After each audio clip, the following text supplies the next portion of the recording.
All right, thanks for your patience. How's everybody doing? Thanks for coming out. Thanks for coming out. My name is Sharice Scott. I'm CEO and founder of Sister Reach. And we're really excited that you all have come to join what we think is a very important conversation. One that has definitely, and actually I'm gonna have Sis come, or one of y'all in that. Yeah, just for this portion. So y'all could, yeah, thank you. Okay, cool. And it's been a really important conversation that we think at Sister Reach, and we're looking forward to just kind of sharing a little bit with you and having this really important conversation. It's cool to see some of our partners in the community, as well as our funder, National Institute for Reproductive Health, in the house. And so, give yourselves a hand, first of all, for making it through the really, really hot rush hour to get here. And we'll have a chance to talk to our really wonderful guests.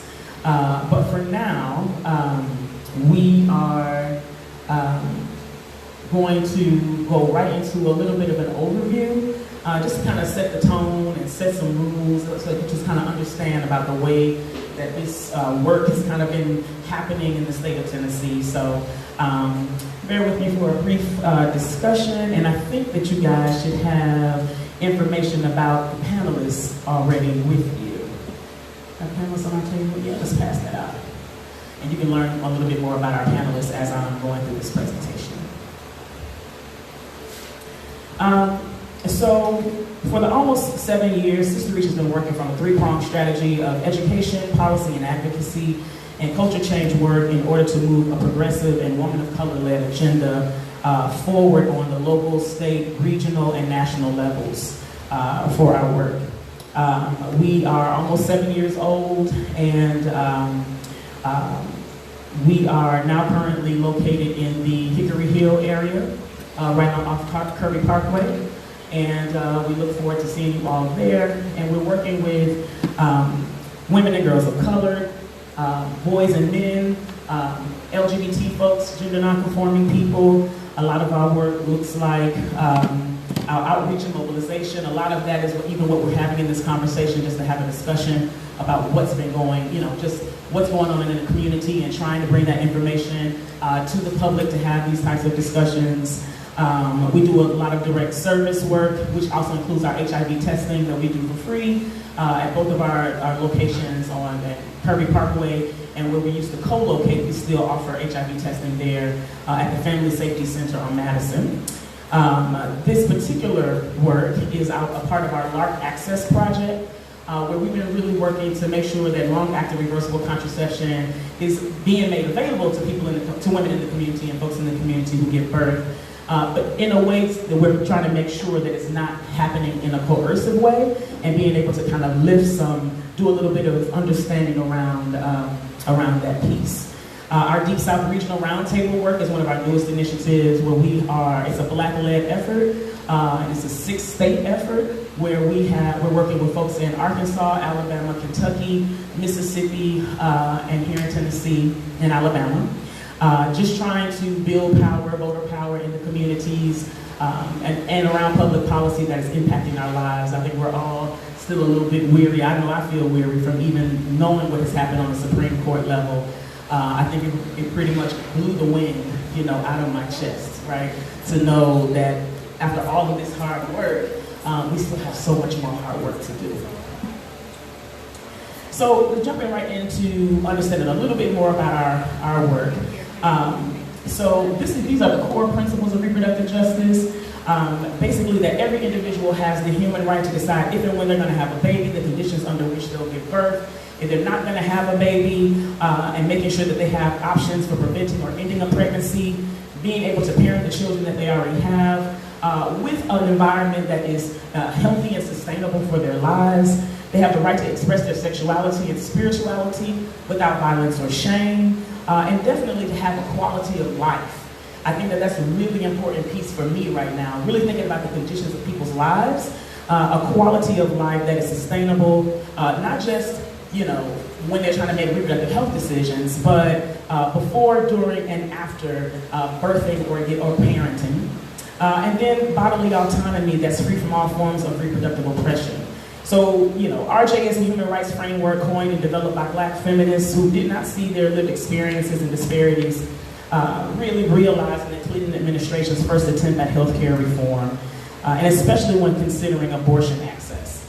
So when thinking about this human rights frame, it's important to recognize that not all women want to give birth, but if they want to be mothers, they should be able to do this without a hindrance. If they want to access birth control, they ought to be able to do that, fully informed about all of the options as well. So when we think about, this particular framework being a human rights framework, we want to make sure that people have the right to make the decisions that make the best sense for their lives, and that it is incumbent upon us as providers in the community, as health professionals, as folks who are community advocates, and even the philanthropy community, right, to continue to invest and center those who are most vulnerable and make sure that we've done our due diligence to make sure that they can make the choices that work for their lives.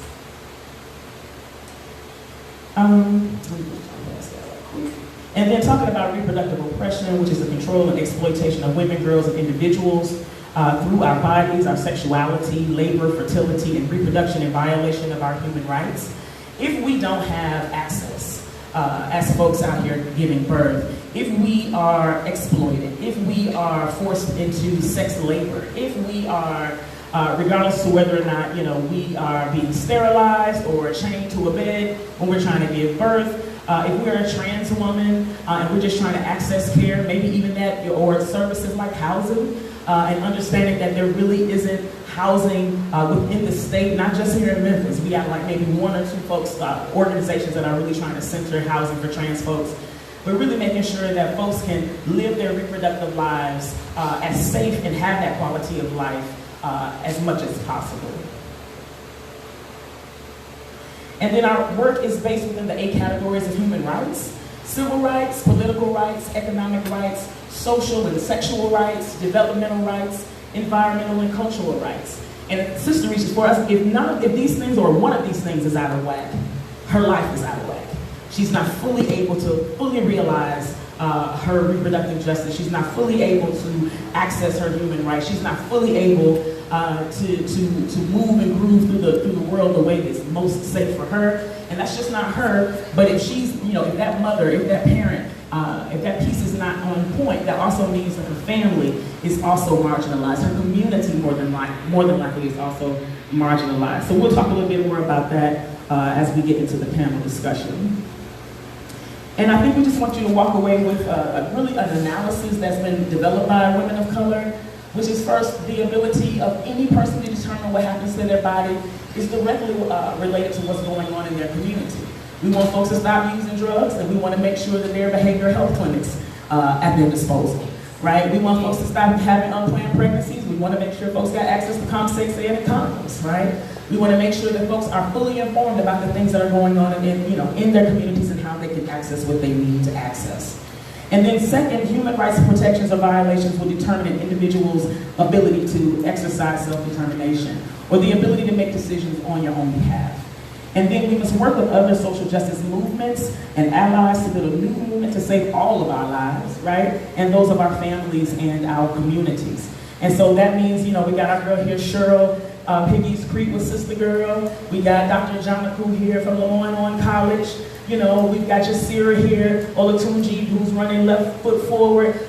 We intentionally are working across the aisle with, maybe what we would call non-traditional partners in order to forward an agenda that puts us back into that other slide around human rights, right? It's just not about her reproductive health care.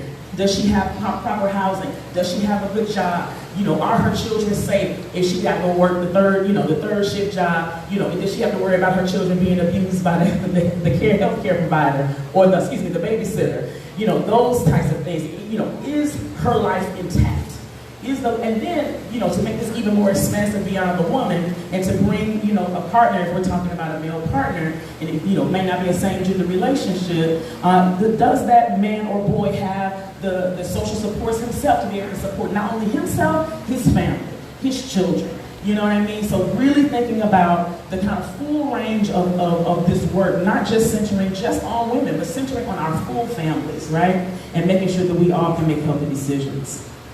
And then some of the work that Sister Reach has been doing around LARC advocacy, and I think it's really important to say because we've gotten, like I said, some very interesting pushback in the community because we were even trying to have a conversation like this, which really is unnerving for me because it's not like, you know, Tennessee, the South, America doesn't have a history of coercion and sterilization, right? It's also not like America does not have, or let me just start with the South or the state of Tennessee. Tennessee did not expand Medicaid. And so for many of us, myself included, that means that, you know, some health care for me is out of reach. And so we just kind of want to be very clear about, you know, why we are having this type of a conversation. We want to be able to lean into discomfort. So I encourage all of you to be willing to do that with us today. There'll be a part of this conversation where we'll be able to talk back and forth. We'll be able to hear from you and hear about the things that you find, you know, what's happening in your community as it's related to your birth, you know, accessing birth control, working with folks to get birth control, fighting public policy around birth control and other social justice issues as well. And so some of the work that we've been trying to do is really raise the public profile like this conversation. We just participated in a webinar with a couple of our other grantee partners last week, really talking about with the partnership between Sister Reach as an advocacy organization doing reproductive justice work, working along with our partners from Vanderbilt University Hospital and Knoxville Hospital as well, or University of Knoxville and the hospital there, really trying to work together with those folks, two providers and me. Really trying to have a conversation about, you know, first of all, really looking at our own kind of differences and how we're thinking about the work and figuring out the things that make sense to us as a group. You know, really the things that we're kind of struggling with and wrestling with that's been a little challenging, and then trying to still figure out how to make sure that folks have the access that they need to all of the birth control that they need. So that's been some of the work that we've been doing. We've been a part of, this TIPQC meeting is a collaboration of medical providers and insurance folks in Nashville. Sister Reach has been invited to be at that table to talk about this issue, and that's been really helpful to be able to forward the work not only here in Memphis but across the state, as well as being invited to speak with the folks, you know, who are making the decisions in TennCare, and really being able to have conversations about what's happening on the ground, what we're hearing on the ground, what we know historically is happening in communities of color in particular, and to undocumented communities as well. And then we've been having a growing partnership with the Tennessee Department of Health. We'll see where that goes. I'm really optimistic about what that can mean for our work across the state, and definitely, you know, even the way that we can be of service to them. I literally just, you know, looked at one of their presentations about long-acting reversible contraception and was able to edit it for them in a way that would be a bit more culturally sound. And so we appreciate that partnership, and we appreciate the opportunity to be able to be trusted to bring our analysis to the work that they're trying to do at the Department of Health level, which is really awesome. As well, and so I think the other piece I want to pull out here, the one at the bottom, is that we've been doing some research that we're almost finished with. If folks remember the fetal assault law in 2014, that basically was putting women in prison if they were found to have opiates in their system, and in many cases taking their children away. And for Black and brown women, that meant many women not getting their kids back. And so we've been trying to do some research to where we can kind of have a conversation about what that impact has looked like for those women, and really have an opportunity to hear from the women. I think it's really important that when we think about research, we always center the community voice. Who is the person impacted, and have we heard their, you know, point of view? Not who is the person who's trying to, you know, do the thing to support that community, but have we had a conversation with the community and been able to get a real understanding about, you know, what are their pushback, or do they feel empowered to speak up for themselves, or, you know, really understanding the dynamics of what it means to be the provider and be the person who may not even be too knowledgeable about your body, but you know that, you know, you might have an STI, but you're not really sure what that means. You know, you might not really be, you know, familiar with your body, those types of things. So we're going to be able to hear from women. I can't wait to be able to roll that report out to you all as well. And I don't think it's, you know, for folks in this room who are from the state of Tennessee, you know where we are, right? You know the political climate of Tennessee, what we're dealing with. Our governor is Republican, we got a supermajority Republican, and and though I'm not sure everybody's political affiliation here, Sister Reach is, we support a progressive agenda. We support the people, period. What makes sense to them makes sense to Sister Reach. What makes sense, what they need to enhance their lives makes sense to Sister Reach. Right, so we definitely want to make sure that that's echoed on the state level in our legislature, but that isn't always what we're seeing. And now even on the federal level, the fact that we're dealing with babies in cages right now, screaming and hollering. I just saw something today about children, being threatened with sexual assault if they don't shut up, in a detention center. Those types of scenarios. These are the things that, it's important for us to continue to lift up those who are most impacted. Also, let me see, just some of the things that we've been dealing with here. You all know a whole lot of anti-abortion legislation, no Medicaid expansion. We know that we're dealing with abstinence-based sex education that's mandated on the state level in the state of Tennessee. And then, unfortunately, sterilization programs that are crafted by the drug court, right? We heard about White County, Tennessee, but did you also know that there were 91 other counties with a similar program that are still actively working? Right, and so we appreciate the work of folks like State Representative Ramesh Akbari and Senator Brian Kelsey for the work that they did into to really diffuse to make sure that we are lifting up sterilization as an egregious practice. But I think the next level of that conversation is us pretty much looking forward to now. That's the drug court level, but the drug courts is not the only space where we're seeing coercion. Right, we're seeing it on the medical provider level, and so we're going to have a conversation about that as well. And this is a little bit more about the study that we're doing and some of the goals of that study, trying to create space for women's voices, humanize folks who are impacted by the law, prove the ineffectiveness of the legislative strategy around the law. And we really want to make sure that we offer recommendations, not just as Sister Reach, but as the women who are most impacted. And so that's a little bit of an overview of kind of what we've been dealing with here in the state of Tennessee, and we hope it kind of sets a little bit of a tone of the way that we're going to have the conversation today. So to just, like I said, to be clear, we are absolutely pro-LARC. We are pro-long-acting reversible contraception. We're also pro every other method of contraception. And we are absolutely anti-coercion.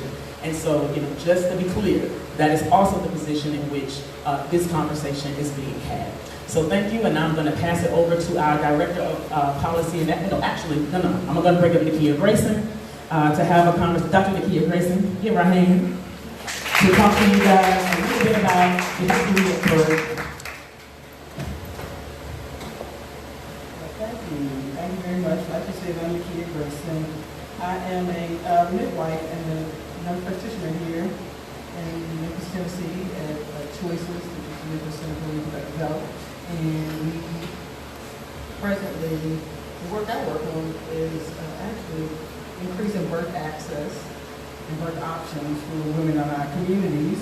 So, like I said, I am a midwife, and I do prenatal care and uterine care as well as birth. So anyway, so we're talking about the history of sterilization in the United States. So as we know, the United States has a really ugly and checkered past in terms of its coercive practices, especially its coercive reproductive health practices of sterilization, and how it's being used to control people of color, poor people, immigrants, disabled persons. Much of the history of family planning is tied to the eugenics movement. And as a family planning provider, and as an organization that does offer LARCs and other birth control methods, I think it's very important as a provider and as an organization that we understand this history, that we understand our role ultimately in this history, and work diligently to not repeat it. So, of course, we know there's an increase in the promotion of LARCs now, long-acting reversible contraceptive methods among the low-income populations. But this promotion of LARCs, this is not new. We have been seeing this is just a revision of something that has already been done in the past. And so the history of in the United States, usually we can start with the use of slave women for experimentation in the advancement of other gynecological procedures. This is This is no secret. This is, you see what's been happening recently with the removal of the statue of the father of gynecology in New York. People are addressing these issues and addressing the sort of history that the United States has had, especially in experimentation on slave women. And then in the early 1900s, in 1901 in particular, there was a series of laws that were passed by the government to make sterilization legal and to deem to do involuntary sterilization of those that they deemed to be unfit. And usually those persons that they said were mentally unfit, as well as persons that they felt would bring down the gene pool. And this is really how the eugenic boards and so forth and so on became into play. So in 1927, the Supreme Court found that the laws mandating sterilization of mentally handicapped persons were legal. They could uphold those laws, and they could forcibly sterilize people that they deemed mentally handicapped. And of course, we know what happened to women in Puerto Rico. A third of the women in Puerto Rico were found to be sterilized by 1965, and this was an alternative form of what they call sterilization. It wasn't permanent sterilization, but the way that it was supported was in the U.S. policy that was promoted to use this permanent sterilization to promote jobs and different activities that you could, or different social programs that you could participate in if you agreed to this sterilization. So, you know, the institutions in Puerto Rico, U.S. policies encourage sterilization through the use of door-to-door health workers. They went out to the community and they went door-to-door to encourage women to be sterilized. They offered financial subsidies, of course, and they offered favoritism in certain jobs if they would choose to be sterilized. And so many of these women were pushed to either have hysterectomy or tubulation. So of course these practices denied women informed consent because some of them did not know that what they were consenting to was not reversible. So like I said, by 1965, 30% of the Puerto Rican women found themselves to be permanently sterilized. Of course, we know about the forced sterilization of Native American women. In the 60s and 70s, by Indian Health Services. Of course, Indian Health Services is still around and still provides care to Native Americans. But in Indian Health Services, they had forcibly sterilized or coercively sterilized over 3,000 Native American women. Then, of course, we know about the eugenics board in North Carolina that forced poor and ugly and mentally disabled persons to be sterilized. And because of what happened in North Carolina, they ended up having to create a board to review all of these sterilizations and provide financial compensation to many of these women because they were found to be sterilized, of course, against their will and against their understanding. And many of them were teenage women, and many of them believed that they were going for minor procedures, only to find out later when they were ready to give birth that they had been sterilized. And of course, in California, there's been a lot of talk about the sterilization of people who are hundreds of thousands of women in prisons, hospitals, and state-run facilities. Of course, this happened without the consent. The most recent events happening in 2010. Many women in prison who were being sterilized without their knowledge and having unnecessary surgeries. To talk about, bring it closer to home, we talk about Mississippi, the Mississippi Appalachian region, where Fannie Lou Hamer pointed after she found out herself that she had been given hysterectomy when she thought she was going into the hospital to have a fibroid removed. So Mississippi has a history of through this eugenic movement of sterilizing and performing unnecessary hysterectomies for many black women in Mississippi. And then of course the Rafe sisters, who who are Montgomery, Alabama. Anybody heard this story before? It was two sisters. They were 12 and 14, and their mother took them into what she thought was a simple procedure, and she was illiterate, so she of course could not read the form that they put before her, and told her she would sign with a simple X, and she signed with the X, and they sterilized both of her children. The two girls were 12 and 14. And so this also led to passage of a law that moved to protect the community against forced sterilization. But of course, they were raised on that. So then, of course, in Puerto Rico, what's happening to the community, they were used to experiment with the development of the oral contraceptive method. So they did not know the side effects of these methods in the field, and many of them found that the level, the hormone level was so high that they were actually dangerous. And so they were not given, of course, complete informed consent, and many of them suffered greatly from that. And we can even bring it closer to our time in the 90s. How many of you all were in North Carolina? And so, in the 90s, we hit the Norplant and the Depo-Provera shot, which were marketed and targeted specifically low-income and black women and teens, to the point where even the lawmakers were making incentives for you to get these devices. So you were incentivized to get the Norplant or the Depo-Provera shot. And many lawmakers introduced bills to make the Norplant mandatory for those who want public assistance. So while many of these bills did not pass, there were many states who proposed these laws. Tennessee was not one of those states, but many of the other states did propose that those who were receiving public assistance had to receive the Norplant or the Depo-Provera shot.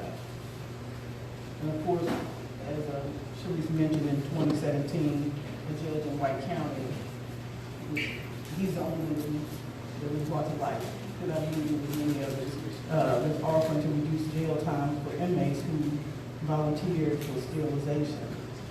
Now, like I said, as a provider, I know this history, and I think that as providers, anybody else a provider in the room?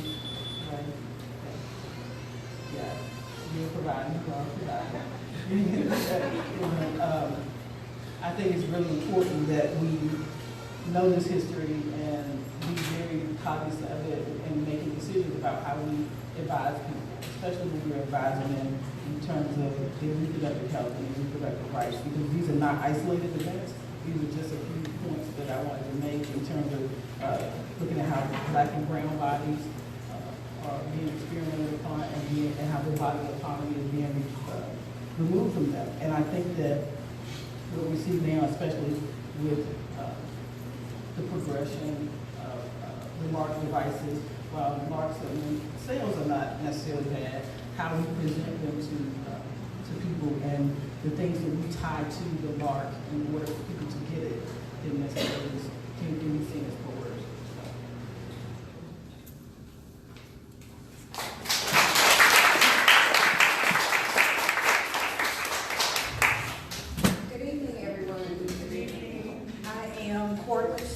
Shaw. I'm the Director of Policy and Advocacy for Sister Reach. I'm going to put this right here so I can put the glasses on so I can see. And this is being streamed live, Facebook Live, and we're going to take a second to move the camera around and make sure we get the panel on.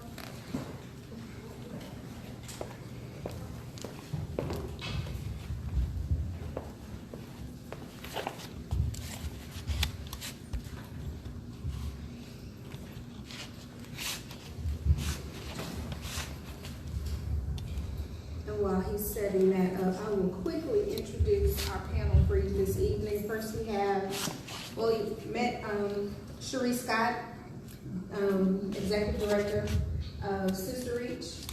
We have, I'm just go through my list right here, Lakia Grayson, you just heard from Dr. Grayson. We also have Terry Lee Johnson, Founder and Executive Director of Birth Strides. We have Sheila Williams and Jasira Olatunji. Okay, so we're going to get started. Thank you for your patience. My first question, and I'm going to direct this question to everyone on the panel. Though we want to dive into your professional positions about birth control access and coercion, we first want to give you an opportunity to share your personal thoughts about using and accessing birth control, including what are some commonly held beliefs about birth control in your community. We're going to start right here, just pass the microphone there. Would you like to question one more time, please? Okay, what are your thoughts about using and accessing birth control, including what are some commonly held beliefs about birth control in your community? Well, of course, I use birth control a lot. I have used birth control over the years. And I think that, of course, it's especially in light of the work I do, and I believe we'll get to this later on in the panel, but it's important to have those alternatives available to our young women who need birth control, who need that sort of support, or who need access to whatever it is that they need in order to make informed decisions about what they want to do with their bodies and with the decision to bring forth life or not. Me personally, as far as the conceptions about birth control that I run into, especially with two younger, well, they're adults, but they're younger than me, my two daughters, who are 24 and 22. I think that it's been important for me to be educated so that I can in turn educate them, because overall there has not been really a lot of resources that we have had in the community that provided us with information we needed to make informed decisions. And I kind of passed down that ignorance to them until I saw the light, for lack of a better term, later on in my life. So from what I have seen, there isn't a lot of support out there, thank goodness for organizations like Sister Reach, but the conception is that they don't know what's out there. They don't know what their alternatives are, and they don't know as it relates to birth control, again, what their options are as far as what's best for them to be able to make informed decisions. Well, I mean, before I do the work, I'm a black woman first, right? I'm a black mama first, and I'm a woman who's had 3 abortions, a miscarriage, and I have a child in the world. And in all 5 of those instances, I didn't understand my body. And, you know, I think that for me, not understanding my body definitely, you know, was the catalyst for the work that we do right now. But I think that I had the same type of beliefs like everybody else had. You know, that if you use birth control pills, they make you fat, or if you or they make you lethargic, or if you really thinking about just kind of culturally what had been passed down from my grandmother to my mom to me, around birth control usage, or in that type of a conversation, knowing that the conversation that my mom had wasn't necessarily, when I started my period, she was like, here's the maxi pad, this is how you use it, and I just want to let you know now you can become pregnant, right? And then that was kind of that on that, right? So one thing that we say at Sister Reach is that, we're really dealing with intergenerational sexual health ignorance, and it's not because our folks don't want to, more than not, be able to pass on good information, like Jasira was saying. I think it's just about having a lack of information about what all is out there. And then even really still being a bit afraid of a doctor. I've used the long-acting reversible method. I used the Mirena when I was married, and because I was married, I didn't want to use a condom with my husband. And and then I started to have some really interesting side effects from that LARC, and wanted to have it out. By that time, I was already doing the work, right? I was doing that work. I still live in Chicago, and going to a health provider and being basically shamed because my pH balance changed because I had a Mirena in my body, and I knew it wasn't anything else. everything else had been ruled out. You know, it wasn't like it was a sexually transmitted infection. Like I was like, you know, you need to take this thing out because it's causing me to have an odor. And really just being shamed in the, you know, and this was a male black doctor, and his nurses, you know, and this is not what it is. I was like, well, yeah, because I didn't have this problem until I got this law inserted, you know, and so take it out, you know, and so he was like, well, you know, I just want to kind of talk you into this and this and this, you know, just trying to educate me at the same time, stop me from getting it extracted. And I was like, look, man, you know, I'm paying for this visit. Take it out. The end, you know. And that was a piece for me, you know. So, and then going back and taking that information back to my employer at the time, she was like, wait a minute, you know. That just so happened to be one of our medical provider partners in the community in Chicago, right? So, you know, it was just very interesting, the type of experiences that not only myself, but other women and girls we serve have been facing. And these have been some of those similar instances. What we're hearing in the community, you know, folks are afraid, you know, they're getting the anecdotal piece, but as we just learned from the kid, it's not all anecdotal, this is fact. You know, folks are being harmed because of population control, because of abortion, because of whatever, right? We got to make those types of connections. So that's definitely some of what I've experienced. And so I too, being a mother of 5 children, I've also had 5 abortions. And I think too, like Cherie said, I didn't really understand my body. I was always told, well, there are other options in the community. There are resources available to explain how you can plan pregnancies and, you know, just have access to birth control. But they were never really pushed. I don't ever remember anybody's embracing me because I had my first child at 17 years old. I got pregnant at 16, I had her at 17. And I just remember feeling shame, feeling, I'm a teen mom, and now all these statistics are going to follow me. And I heard more statistics than I did. Oh, we're here to help you, we're here to support you, we're here to make sure that you get the things that you need to improve the quality of your life. But those things were not at my disposal, not in my neighborhood. And you know, some of the myths I heard about birth control pills, like you said, they make you fat, or if you take them, you're later on going to get cancer, or if you use a condom, which the only thing I knew about was condoms at the time, you know, it doesn't really feel right, or just all kinds of things, and never any real support, never any real meaningful, truthful information out there, other than just, you know, here's another statistic, here's another little black girl having children, having, you know,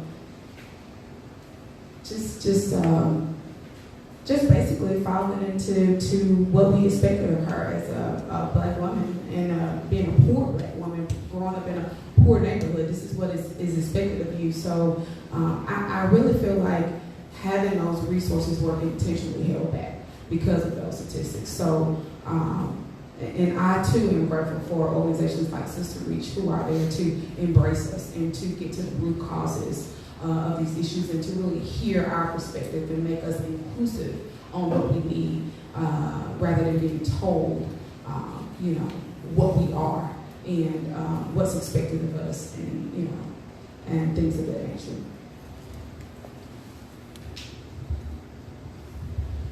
I believe that everyone should have access to contraception, and that they should have a comprehensive education about all the options. I hear from too many women that I served at some point in my work as a doula, being given only 1 or 2 options for contraceptions, and not even being told a lot about those 1 or 2 options. And that education needs to include the risks and benefits of each type, and the implications of long-term use in general health, as well as future reproductive capacity, especially for teens who may be exposed to hormonal contraception earlier and for longer periods of There's someone who, decides to use birth control at an older age. This is become especially a concern since I've had a mom in my doula program that she's 19 years old and she's been prescribed calcium for bone density issues and her teeth are rotting.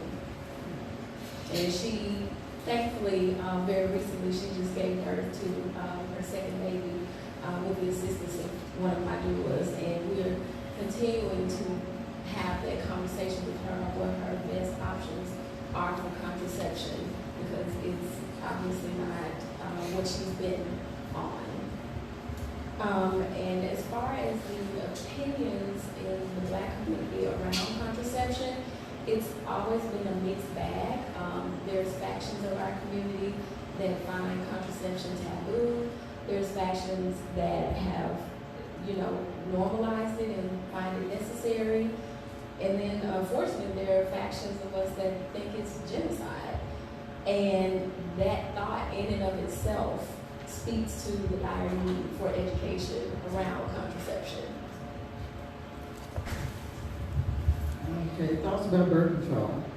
I guess when I was younger, my thoughts around birth control were those who were using it were bad girls, and those who weren't, were not having sex were good girls. I mean, I think that is something that framed my ideas very early on, because that's what we were told. Why do you need birth control? Why do you want birth control? And the equation of birth control to having sex. When in retrospect, I probably should have had birth control because I had the worst periods, and it probably could have helped me and saved my life back then, And so I think that through evolution of my life and coming to understand my own body, I realized that in my first encounter with trying to get birth control was not good. I remember that clearly.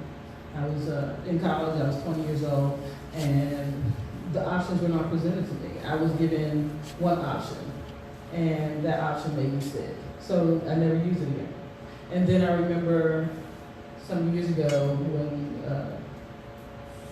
my cycles became so ridiculously bad, and at that point I had become a nurse. And because I became a nurse later in life, I became a nurse, and I knew about the options, and I got a Mirena.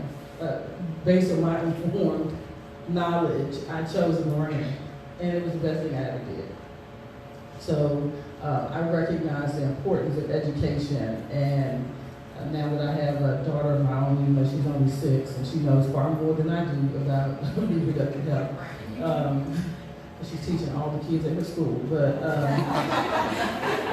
every day.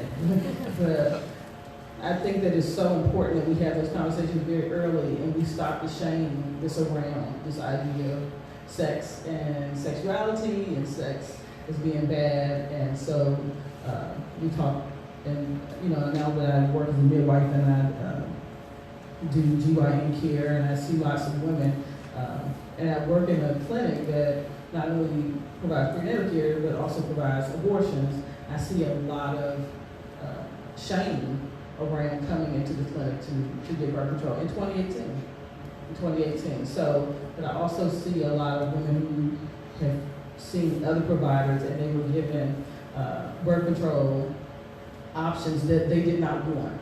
And they felt that they had to get them in order to just to leave the office. They were there to please their provider, and so they were leaving with a Mirena, or leaving with a Nexplanon, or leaving with a Paragard, and it wasn't what they wanted.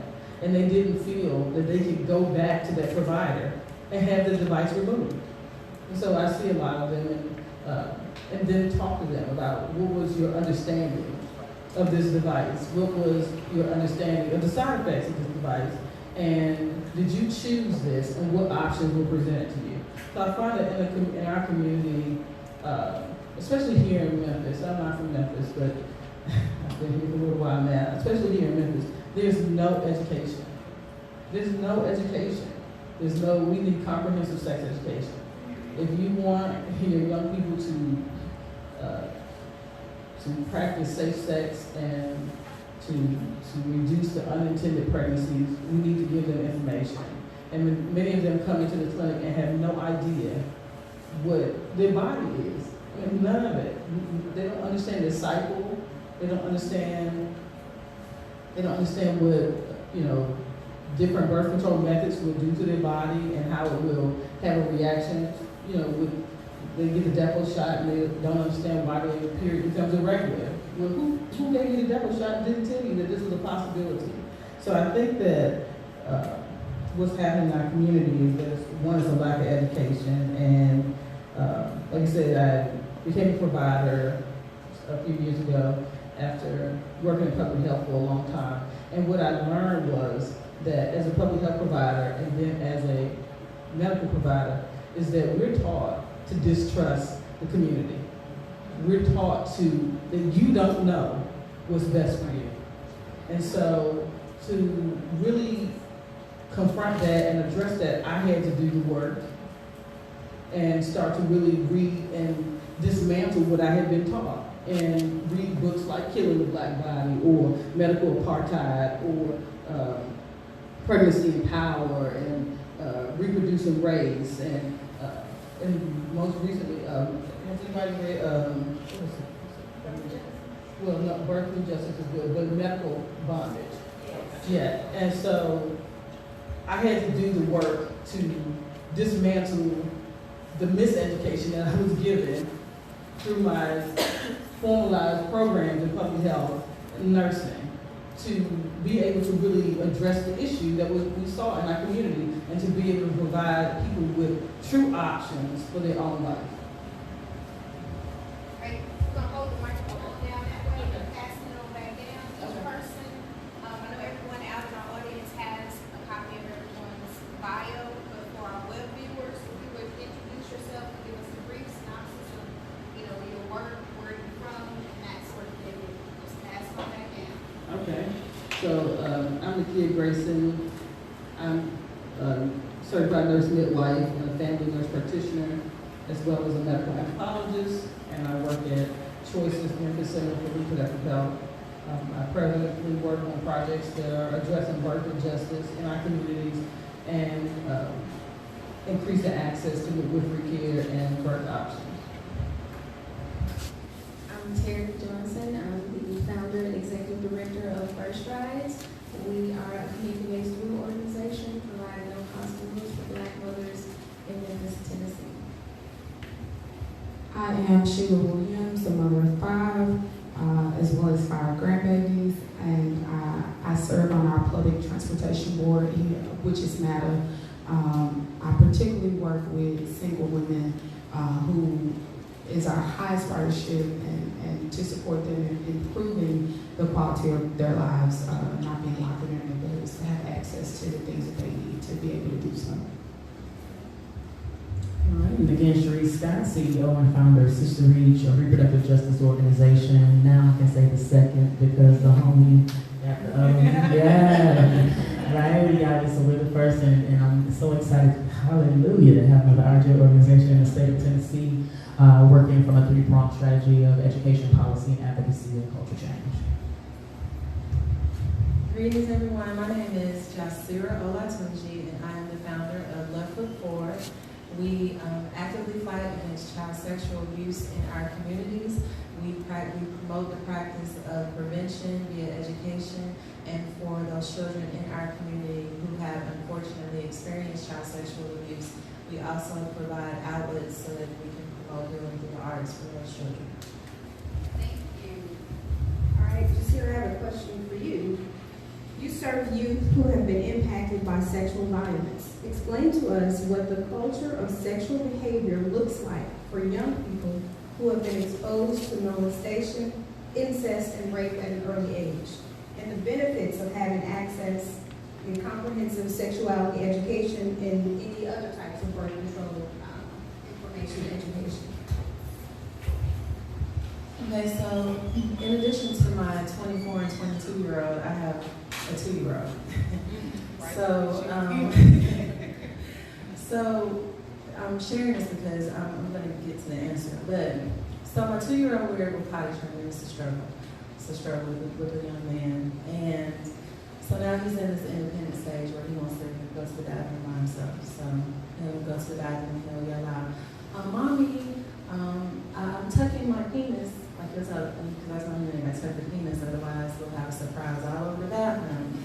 So he says, I'm tucking my penis, and I'm like, okay, good. And the other day he came out of the bathroom, then pull his pull-up back up, and he said, Mommy, something's wrong. And I said, what? He's like, it's something on my testicle instead of testicle. He calls it a testicle. So my point is that at an early age, I'm teaching my son about his body. I'm teaching him about what his penis is, what his testicles are. We're already talking about, his anus or his booty. And that's because I don't want him to have any shame in his body parts. And also, if he has the appropriate name for his body parts, so that instills a self-confidence in him. Again, it eliminates any shame because, overall, we're kind of ashamed of our body parts. We were told our vaginas are cookies or that's your pee-pee and your boo-boo. And, we weren't really empowered through our bodies and just by, hey, this is what we have. So I'm empowering him because by doing that, then he knows no one is supposed to touch my penis. So we can have this conversation. No one will be able to coerce him into any sort of behavior where he can be sexually abused. I want to empower him now. And when he is older, of course, and I have to respect, he knows that he has these parts, he's going to want to explore them. He's doing that now. I just catch him with his hand down, his pull-up, So he's curious about what he has, why he has this, and why I have that. So, because I'm trying to educate him. So I say that to say that, unfortunately, 1 in 3 of our girls will be sexually abused by the time she's 18, and 1 in 6 of our boys will be sexually abused by the time he's 18. And one of the things that I talked about with one of the attendees here, Sister Faye, was the fact that there's a lot of ignorance around child sexual abuse, and there's also a lot of ignorance around the long-lasting effects. We don't understand that child sexual abuse isn't something that just happens and you get over it. Or that if you're abused as a child all of a sudden when you're 18 and you're grown, you should be good. It doesn't work like that. There are statistics that tie child sexual abuse to several things that impact us as a community, such as crime, such as mental health issues, academic problems, etc. So a female who is sexually abused is 2.2 times more likely to become a teen mother. And 45% of teen mothers report a history of having been sexually abused. And also our males who have been sexually abused are more likely to become teen fathers as well or impregnate another teen. So what I've found when I'm dealing with teenagers who naturally, without having been sexually abused, are curious about their bodies and how this feels and what this is, when you add sexual abuse, unfortunately, one of the side effects that can come with that is being hypersexual. And a lot of times when you have been sexually abused as a child and that control has been taken from you, then any attempts anyone makes to shame you or tell you don't have sex and you don't need birth control, they're going to rebel against that because you've already taken control. Control has already been taken from me once. Now I want control over my body, and even if I didn't have a thought of doing something, now I'm going to do it just to prove that I can do it because I control this. I'm not going to allow anyone else to have that sort of control over my body again. And so because of that, that's why it's more important, especially when I'm working with teens, to respect their space, respect their mindset, and try to give them the education that they need in order to make informed decisions. Because if we don't do that, then they're going to get it from somewhere, and it might not be the best education, the best information that they need in order to determine what they want to do with their bodies. If they're going to be sexually active, how they're going to protect themselves, if they get pregnant, having the community that you mentioned in your presentation to be able to support them in their desire to bring forth a family. So that's what I have found as far as the culture when I'm working with teens who have been sexually abused, and it's very, very important that we support them in and respect their space in terms of where their head space might be in light of the abuse that they suffered. And not only respect them, but also give them the room to grow and make their own decisions about their bodies, and also provide them again with the education that they need, because what we don't realize is that sexual abuse, that's a ripple effect. It's like when you drop a pebble in a bottle of water. You know, you have that pebble, which is that child, and those ripples, that's us. And I always say, you know, we have the adage that it takes a village to raise a child, but it's going to take us, that same village, in order to protect our children, in order to help our children make informed decisions, and to help our children become educated adults who will in turn perpetuate that information. As I mentioned, I was perpetuating ignorance amongst my children because I didn't know better. So we have to start doing better with our children in order so that we can do better overall as a community, as a nation of people. Thank you for that. Terry, this question is for you. Beyond birth control access, what are some of the other social, reproductive, and maternal health disparities, needs you've identified among teen moms you serve?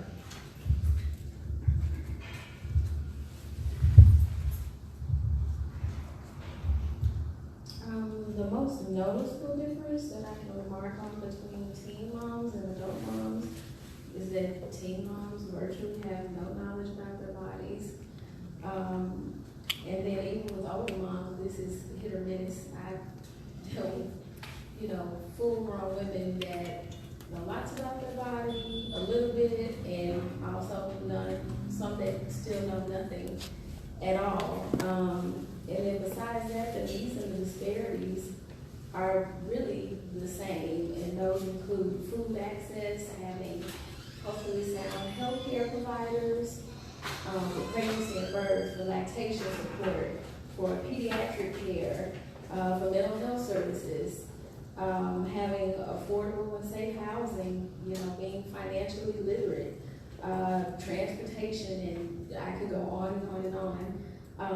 But for a 13-year-old that's experiencing motherhood, she's more likely to spend her entire life in poverty than if she began that journey as an adult with more education and more resources and more wisdom.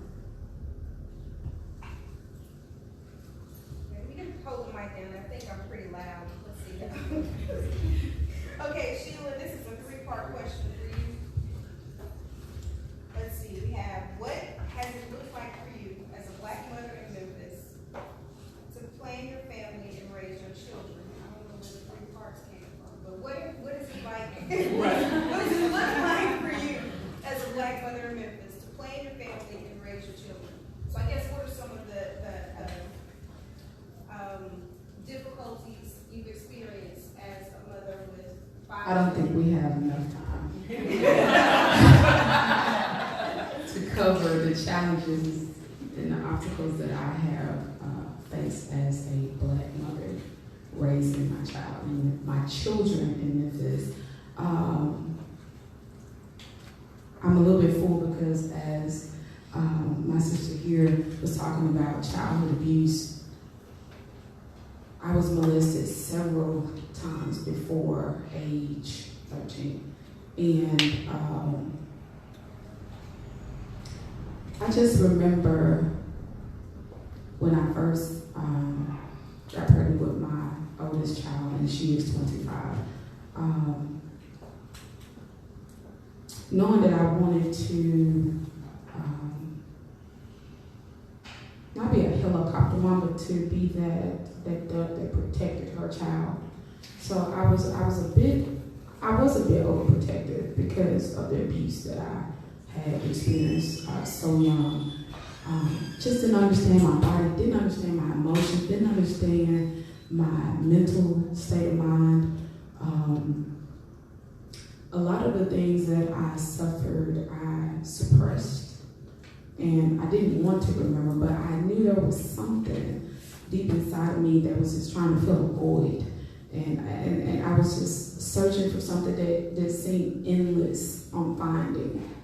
And so then I had my son, and I had another daughter, and I had another daughter. And I stopped right there at my 4th child. And I just remember even having them in a hospital, some of the nurses, I'm not only a black mother, but I'm a deep melanin black mother. So there are certain obstacles that I face as a darker woman of color than some of my beautiful, lighter women of color. You're supposed to be ignorant. You're not even supposed to know anything about nursing. So I nursed all 5 of my children, and it was something that I innately that I felt the need to do. You can be on the WIC program, and we'll give you free milk, and we'll give you food for yourself, and make sure your children, but no, I want to nurse. So there was no real support around that, and just being that ignorance thing. I always had this willingness in me to reach for more. There was more out there to want to learn about all the information that was readily available as to just me being a black mother and wanting to provide a better life for my children. How can I get back in school? How can I set a foundation for my children to be healthy, to live in better neighborhoods? Because as a poor black woman, I'm subject to neighborhoods that were pretty much, violent. There was violence, there was crime, there were predators.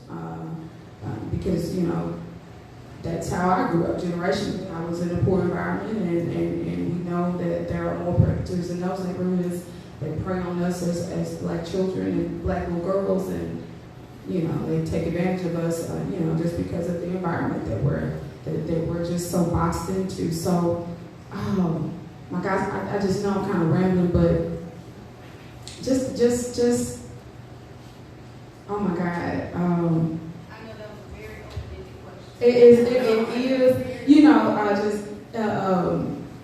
improving the quality of my life. There was no support around there. Public transportation,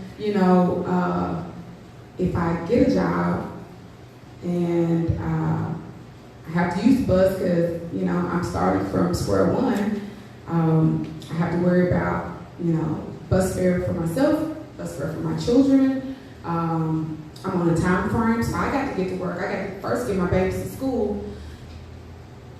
Buses run late. Oh, well, they can't be at daycare after 8:45, so you got to take them back home. So now I have to call my employer and say, hey, the bus didn't get me to the daycare on time, so I'm going to have to either find a babysitter at the last minute, and hopefully I'll be able to come to work today, or I'm going to have to take off. Again, what I didn't mention is that I work in a day spa. Most of the day spas are in Cordova, Colleyville, in those neighborhoods. So, no ma'am, we're gonna have to let you go. You're gonna have to start all the way back over from square one. Even being, and I won't say this because this is a very popular day spa, and I know we're going live, and so I won't put it out there. I remember when they found out that I used public transportation, the attacks that I experienced. Wait a minute, you are part of an environment that is elite. We can't have you catching the bus out here. And this particular job, and I knew where their attacks were coming from, and they would see me, and I felt so ashamed. It got to the point where I would sneak around to the bus stop, or if I saw a coworker or something coming by, I would kind of turn this way so that they wouldn't see me, because there was a certain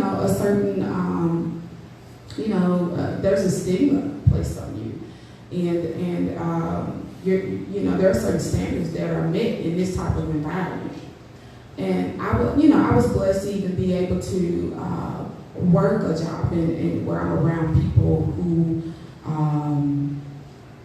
live a different type of lifestyle that I'm hoping to one day to even get to. But there's no support around me even getting to a level where I can afford an opportunity to not be on welfare, not be on food stamps, not receive WIC vouchers,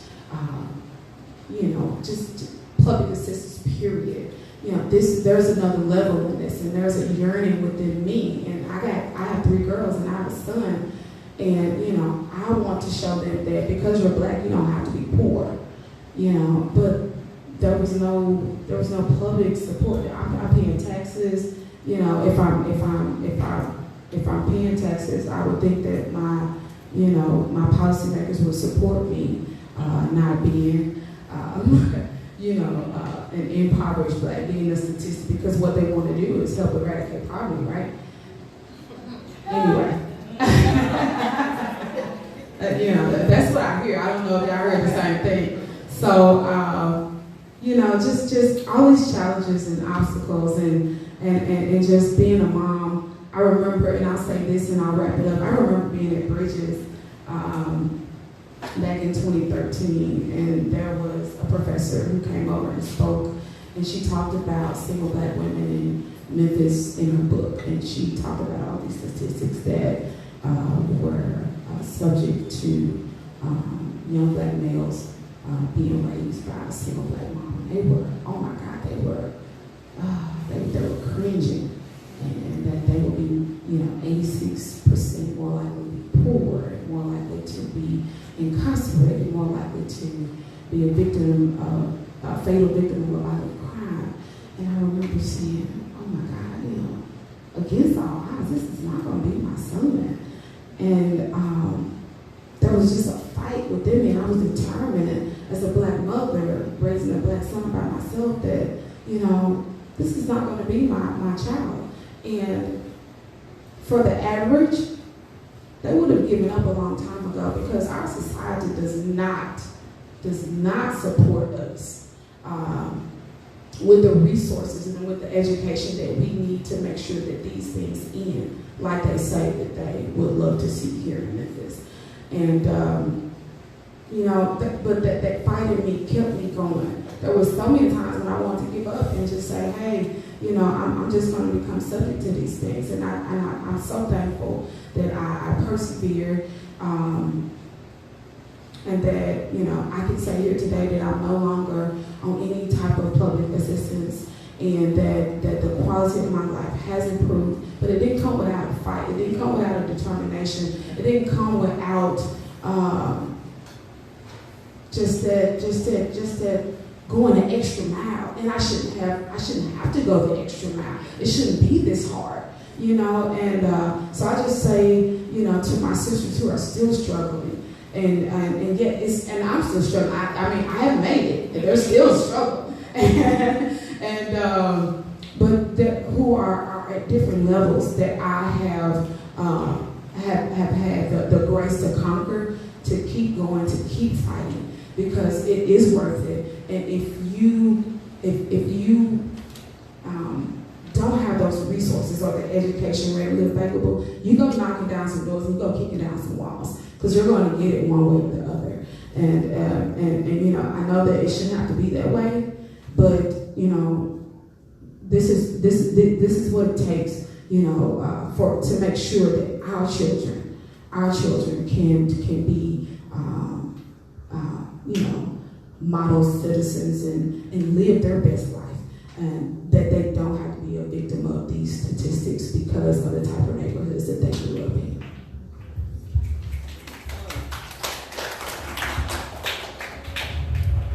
Deviate a little bit from the script. I think we've touched on this a little bit, but what does birth control access really look like in the community?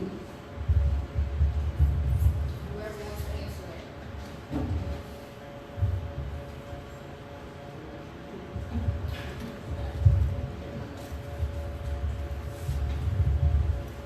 What does birth control access really look like in the community?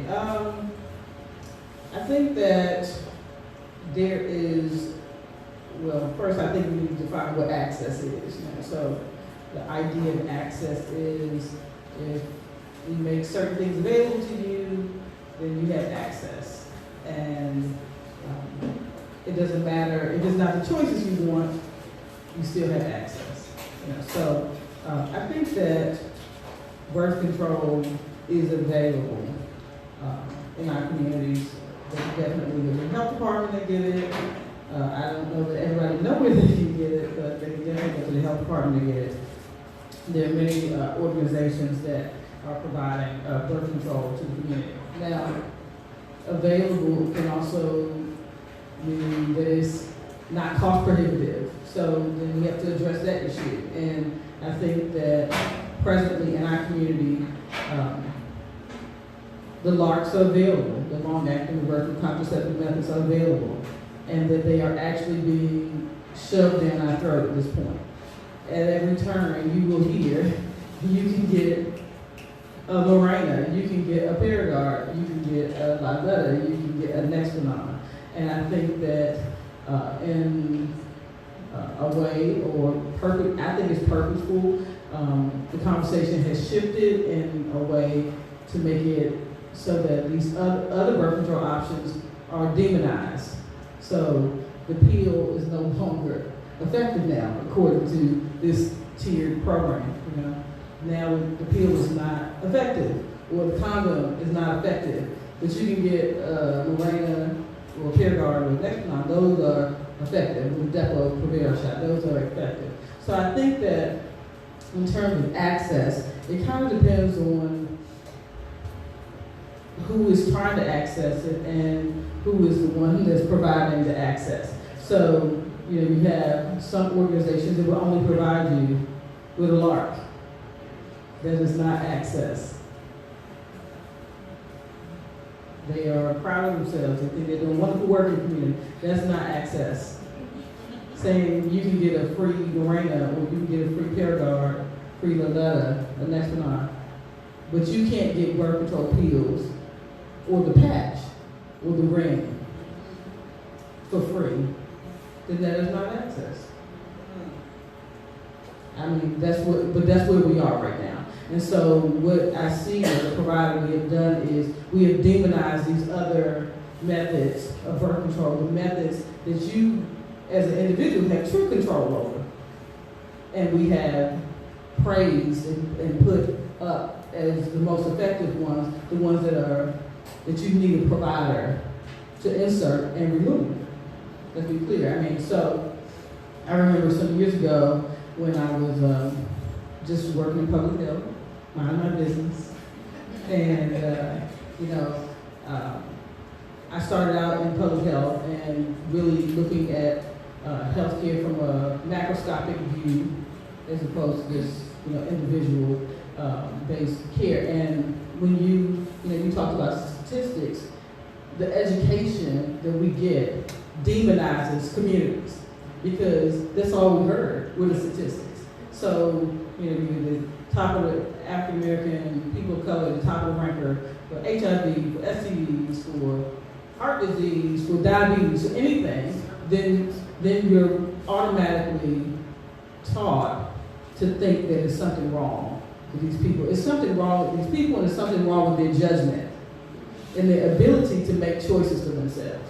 So, I was working at Memorial College, and a student, I didn't talk publicly about, but a student came in, and they had gotten a Nexplanon. And the Nexplanon side effects were really messing with her, and she wanted the device removed. And she went back to the place, now this is in 2012, so some things have changed, but she went back to the place that put the device in, and they told her she had to pay $150 to get the device taken out. I said, whoa, something's not right. How much did you pay to get the device put in? Right. She had paid nothing to get the device put in, but now you're going to pay $150 to get the device taken out. Right. I said, let me make some phone calls. And I called the clinic where she went and told them, you are inflicting, this is abuse, and she didn't have to pay to get it put in. She should not have to pay to have it removed. So there's nothing wrong with Nexplanon. I love it. For people who are happy with it, when I give it to them, if they're happy with it, go on and be happy. But if they're not, come back and I'm going to take it out. Because this is the problem that we have when we are the ones who can control whether or not you stop using the device. I have a problem with that. We have many providers who try to get people to keep the device after they got it. Why is that? Why is that? Well, it's there are a few reasons. One, the devices are not cheap. Let's be clear. That Arena is about $1,100. That next one is about $900. So if someone is giving you an $1,100 or $900 device for free, do you think they want you to come and get it taken back out in 3 to 6 months? But would it make sense to educate the person before? Absolutely. I mean, this is one of the problems that I see. And like I said, as a provider, I had to really re-educate myself about the harm that we were inflicting on the community, because we as providers are taught that we know best and we know right and you know nothing. So I found that education is everything, and really, even after you educate people, they can still say, hey, you know what? I don't want it anymore. And that's their right. But there are a lot of side effects that can happen with these, with any birth control method. You know, and so if people are not happy with it, then they should be able to say, I don't want to live with these side effects anymore. Or, you know, these side effects are, you know, becoming inconvenient to my life and I don't want it, you know. But I think that, you know, I would just go out and say that anyone that only offers LARCs is, to me, is equated to a CPC. That's just how I see it. Can you tell us what a CPC is? CPC, the Crisis Pregnancy Center. Everybody knows what the Crisis Pregnancy Center is. One that just gives you very few options, gives you very little information, and this is what it is, and this is what you get. And so, if we can't, and don't get me wrong, people, you know, we're humans. We should be able to change our mind and say we don't want these things. Or, like I said, I had a brain, I loved it. I would have fought anybody to try to take it from me. But that was me, and that was my decision. And so when we start, especially promoting them to young people, to teens now, because you know, at one time, they did not want to give these devices, these IUDs, to teenagers or people who had never had babies. They were not candidates for these devices. And so now we've opened it up to pretty much everybody, and they should be able to say, I don't want it. I don't want it. And so I think that as providers, we have to really listen to people, and we have to listen to and ask them really important questions. What do you want for your life? Do you plan to get pregnant anytime soon? Have you used other contraceptive methods in the past? But also, like I said, promoting this one type of contraceptive methods really, all we're saying is we're trying to control reproduction. Okay, because we're trying to stop unwanted pregnancies or unintended pregnancies.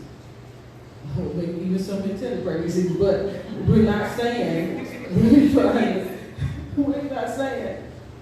trying to stop the spread of STDs and STIs. You know, so we give people also a false sense of security by not educating them that this is only going to make it so that you don't get pregnant. That's it. So. All right, Sharice, next question is for you. What role do you see the philanthropic community playing to help or harm the narrative around LARC access? Okay, so what role does the philanthropic community play in this for me to hurt or harm access? So, Sister Reach has been incorporated for almost 7 years. We'll be 7 years old in October. Thank God. Yeah. However, in the course of our lifespan working here in Memphis, our educational programming has only been about at 20% of our budget. Luckily, you know, I've been able to raise general support funding where I can place the money where I feel like it's most necessary. And so when I think about, you know, now LARC is the thing, right? I remember once upon a time, Seasonal was the thing. I remember, you know, and I've been doing this work now for almost 15 years. I also remember when the patch was the thing. I also, you know, remember when Depo was the thing. And so there is a narrative that controls why, as far as I am concerned, we believe, or the community is being led to believe, that long-acting reversible contraception is the most effective method right now. Because last I checked, condoms are still 99.9% effective as long as you know how to use them. And so to me, to have a philanthropic community that really seems to be hell-bent on making sure that folks who do the work that I do are focused, many times solely on public policy and fighting policy, means that we're leaving an entire population of folk abandoned, period, right? And so it's been really hard to do the work that we do under capacity. I've got a director of education, I've got a youth health educator, but with some of the work that I know is needed and some of the holes that I see, especially with men and boys having access to reproductive and sexual health care education, it is because we are under capacity, but not just us, but there ought to be several Sister Reach-like organizations that are fully funded in a community of a little over 1 million people to make sure that everybody has the education that they need. But that is definitely being controlled, as far as I'm concerned, by a community or a collaborative of elite folk who believe that they know better than the folks who are most impacted about what's really important and what they want to see about their bodies. I also have to be able to enter into this conversation, with the conspiracy theory piece that also helps to inform our analysis, because when America needs to make money, you can't find no damn contraception. And when America, has too many of our babies on the street, all of a sudden here's this new awesome form of birth control for us, right? And so I get pissed off having to constantly be in conversations with national medical associated groups, who are like, this is the new thing and this is why you need to push it, but my life changed, my own personal life changed, and I was able to control my body once I was taught how to control my fertility just by understanding when I ovulate. I'm not even talking about using any type of device, I'm just talking about counseling, knowing when I ovulate and when I don't, knowing when I can get pregnant in the month and when I can't. Anybody out in this audience, did you know there were times of the month that you cannot get pregnant? So that's what I'm saying, like, if you don't know that, right, so, you're gonna make bad decisions. So I feel like, it's incumbent upon the philanthropy community to listen to this perspective on the panel, right? When we said we were gonna do this conversation, we heard from major medical providers in this city about why we shouldn't. We were being chastised about trying to have this conversation with you, right? As if the narrative that we are presenting to you today is a lie. That's not a lie. You know what I'm saying? So the funder community, I appreciate our funder who's here today with us, because really it was them who took the chance on us to put education money in our budget, right? And so, and at that time, they were taking a chance for the first time. I remember thinking that first one was like $25,000, right? And no, we weren't going to be able to solve, cure all the issues, but at least I could finally pay myself so we can spend more time in the community. Right, so that's what I'm saying. Like, we've got the philanthropy community owes the folks who do the work in the community, and they owe the people who are impacted in the community to do focus groups and research to make sure that they hear from us. What is it that you guys need? Let that inform who you grant money to. It's not a top down. It's a people first piece. So I think that not only is it that there needs to be a reproductive justice understanding on the ground, there needs to be a reproductive justice organization in the state legislature, on the federal level, at the White House level, but also in the philanthropy community to make sure that folks who are getting funding are able to do what they need. You really want to change lives? Or is this just about controlling bodies? Or is this just about supporting a labor force and stripping all of our human rights away to damn near slaves again? Right? So that's where we are. That's where, that's why we continue to fight. That's why we continue to do this work. And I think that many of us, even my own self, I don't know who's watching, this live broadcast, but I'm unapologetically stepping out there to say you are responsible for our ignorance if you do not invest in our communities. Period.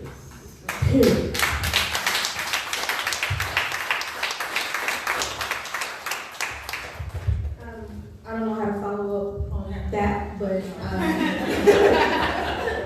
I guess I'll allow the panelists to have their last words you want to say about birth control access, LARC in particular, and then we'll open it up for questions from our audience. Well, I think I've already stated like who I am and my purpose and my particular position on birth control as it relates to sexually abused children and sexually abused teens in particular.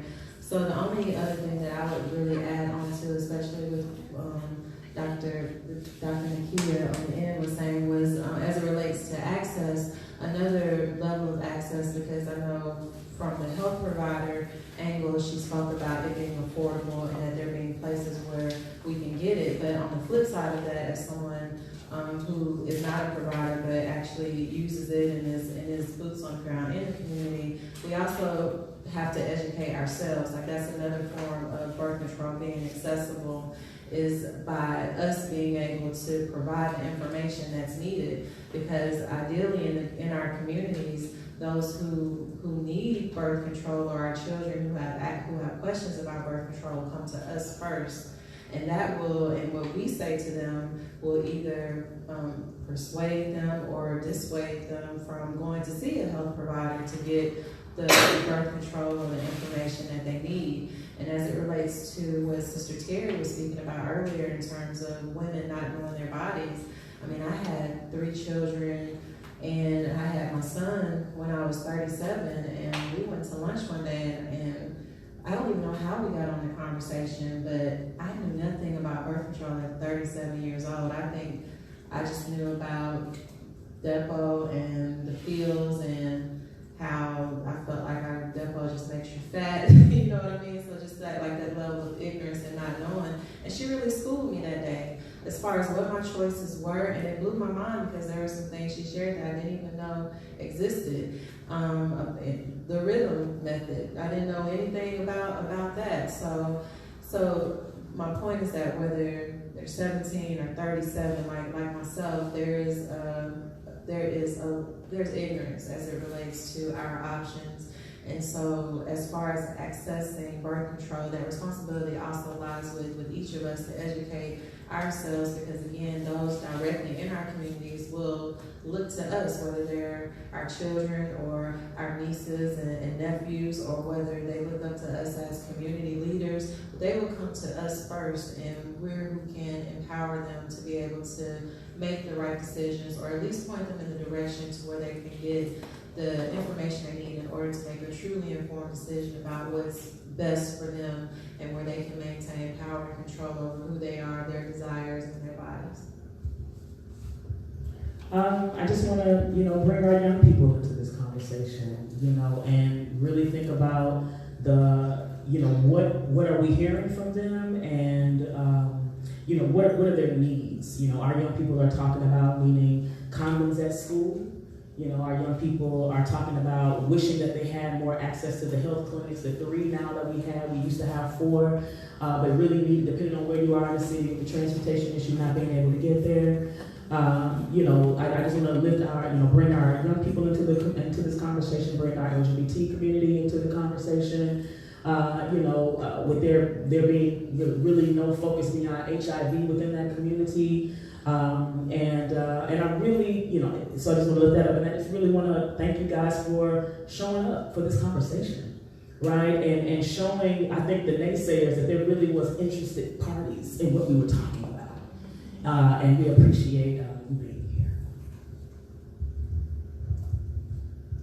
So when I think about organizations that have come forth like Sister Reach and Neighborhood Christian Center and UPP, Universal Parenting Place, and C2P, Connect to Protect, dealing with HIV and connecting people to get the end care that they need. These things that have come along, that have been so instrumental in making sure that we get the education and support, even with mental health issues. I mean, there's still so much work to do around the mental health piece of it, and had I not gone to school for psychology and social work and African American history, I too would still be at a loss even understanding myself, my mindset, being a victim of molestation at a very early age.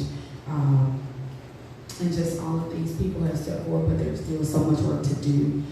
Again, like Sheree said, I appreciate all of you because I see myself in your position being in the audience, because I had to step up and get in those circles where people were talking about these issues and just making sure that I did it because I love my children and I wanted to change the trajectory of the way things were going in our family line. And so I just would, my hope is that we continue to talk about these things in open panels and circles, and that we continue to support each other as sisters, no matter what color, background, whatever. And I appreciate you all. I'll say that I think through education and access to comprehensive sex education and birth control will make the difference between having 13-year-old as one of my dual program participants and a 19-year-old having her second child, and again, having issues with her bones disintegrated and her teeth rotting from their local era. More education around those things could have prevented that, and I won't be serving so many teenagers in the work I do, and serving more adult women who were ready to become mothers and whose bodies are ready to handle pregnancy and who are mentally prepared to handle motherhood. I don't know if anybody gets me.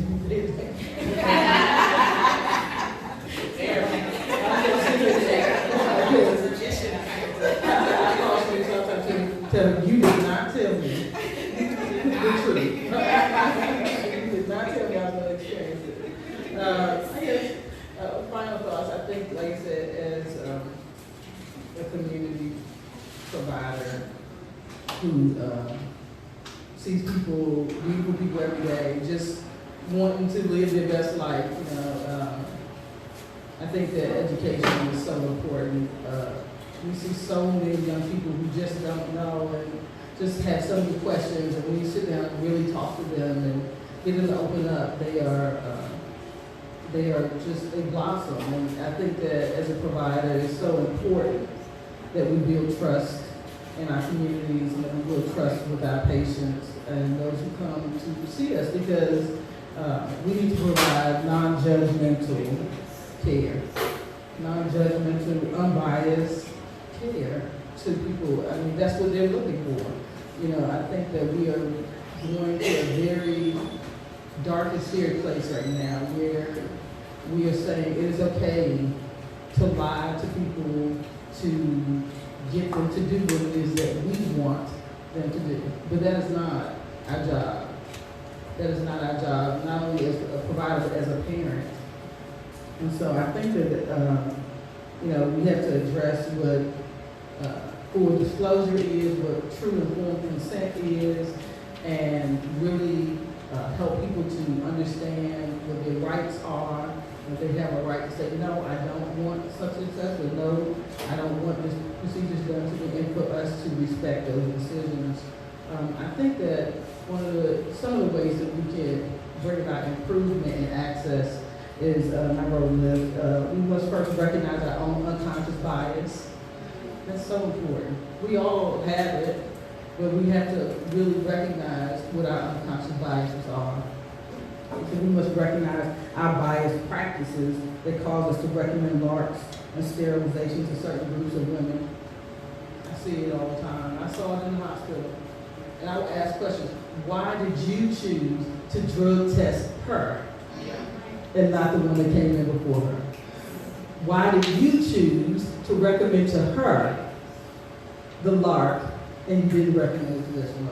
I think we have to challenge those things. We have to challenge each other on that. And I said we must call out those organizations that continue to target low income and communities of color with the one-size-fits-all ideas that LARCs are the best birth control method for us. We have to push back against that. tell me what all the options are. Let me make the best choice for my own life. And of course, this is my soapbox here, but increasing diversity in medicine, increasing the number of midwives, the number of family planning providers, the number of doulas, the number of birth workers in communities is imperative. So we have to support those who look like us in our communities because we're not here. We're not here. So I think it's really important that we support diversity. I love working with Terry in the community. Terry's a doula, and I'm a midwife, and we cross paths often. But the thing is, it's like only us.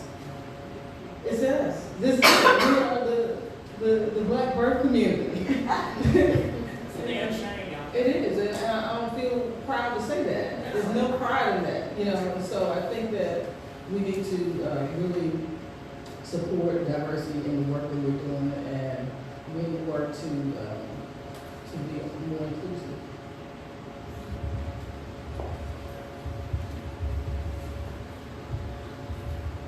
I'm going to open the floor up to questions. Anybody have any questions for our panelists?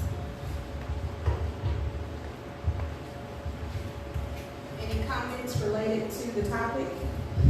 My comment. Related to the topic? Well, about him. Okay. But Would you like to mark? I'm good. Can y'all hear me? For those who don't know, I support women that are doing work in the community. And I think this conversation, I'm glad that it has occurred. I think we need more conversations like this. I think people like me that advocate for women that are doing the work need to be more educated so we can help you fight. If we're not educated, we can't help you, and therefore I know it looks like sometimes you're fighting by yourself, but this was needed for me. So I can help you. I can say, well, this is what's going on, and they need some dollars, they need some resources. So therefore, you need to move your resources there. So I appreciate, the conversation. And I applaud you for taking that step, regardless of the pushback you got. That's what we do. But we not just pushback, then it must be the right thing to do. And I applaud you.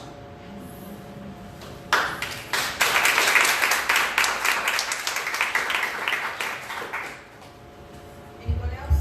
Yes, ma'am. Come on there. You hear me? I just wanted to make a comment based on one of the things that Cherie said. Myself being a birth worker, as well as entrenched in RJ work right now,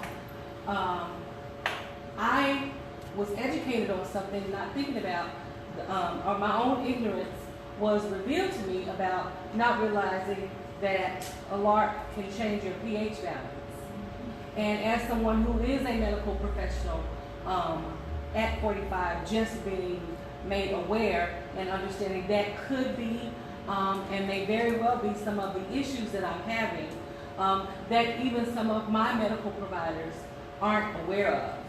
Another thing is, we talked about the difficulty of getting the devices removed. I worked in a clinic, was a registered nurse midwife, and in Oklahoma, many of the providers were taught insertion, were not trained on extraction.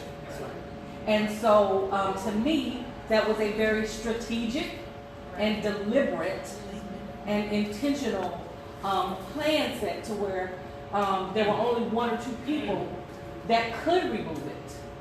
And they had waiting lists up to 24 months. And so a lot of times after 24 months, if you've been dealing with the issue, then you don't engage to go ahead and stay on that list. And if you miss that appointment, you don't have the ability to pay for the extraction, then we're looking at eugenics, basically, and a way of controlling the population for marginalized, low income, especially Black women and women of color. In Oklahoma, it is a heavy base of our indigenous and native sisters. And so they aren't given any access even on their tribal lands. And so to think about that, and then to echo what Cherie said, is that your communities or the entities that have the funding available, not only is it your responsibility, we need you to acknowledge that you are complicit in the work of actually removing or controlling a woman's or a couple's or a person's bodily autonomy and their access and their control. And so listening to this, saying, oh, we have so much of this happening in Oklahoma. I know that many of our providers in Tulsa and other places are dealing with this at the same level. If this does not encourage you to engage, tell us what we need to do to get you to engage and work with us to make the changes that we need to.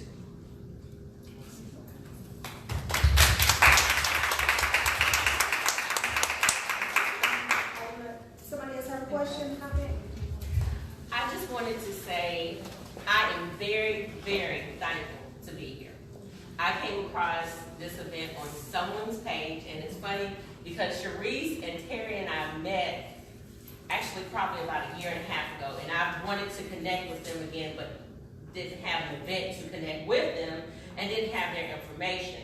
And actually, the business that I have partnered with is perfect for the conversation that is being spoken of, because I was on birth control pills basically off and on most of my adult life.